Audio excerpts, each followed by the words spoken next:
Throughout the New Testament, we never see a picture of individualized discipleship. Instead, we see a communal one. Jesus chose 12 young men to follow him, and it was within this context of community that they succeeded and failed, grew and matured together. This same emphasis on communal discipleship continued into both the birth and the growth of the early church.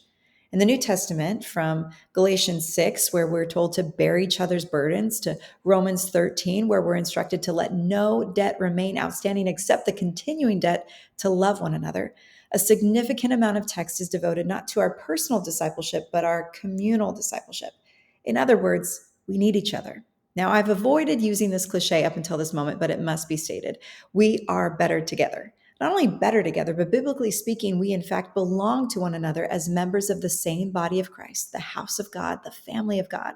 The church, both globally, historically, and locally, is not a building or just one particular denomination, it's people. Every follower of Jesus is part of the church, and that includes you. Now, I know many of us, including myself, have experienced so many blessings by being an active member of a local church. And I know many of us, including myself, have also experienced deep hurt while being an active member of the church. Churches should be safe places, and sadly, they aren't always.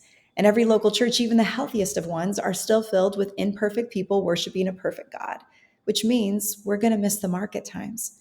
I believe we should continue to call the church to better and to holy standards, to pray and work towards creating local church communities where people are loved, treated with honor and integrity. And I also believe we have a role to play in that work. Every one of us has a role to play in the body of Christ. In God's kingdom, there is no such thing as spectators and consumers. We are all members and contributors. So can I encourage you to look for a local church you can get involved in this year if you don't have one already? Find one that models the Christ-like character you are hoping for, that provides opportunities for you to grow in your faith and to serve for the greater good in your neighborhood. And if you've been hurt or disappointed by a church experience in the past, I am so sorry that has happened to you. But please, don't let the wounds of your past keep you isolated from those who would love you and grow with you now. I believe there is healing for you and a renewed hope for you in the body of Christ, not removed from it. And if you already have a local church, can I encourage you to be a helper this year? To find the role you play as an active member of the body of Christ and to contribute. That's going to look different for each of us, but do what the Lord is calling you to. Give generously, open your home and host, volunteer, help solve problems, invite and bring others to gatherings, pray with and for others. Don't just be a consumer, be an active member.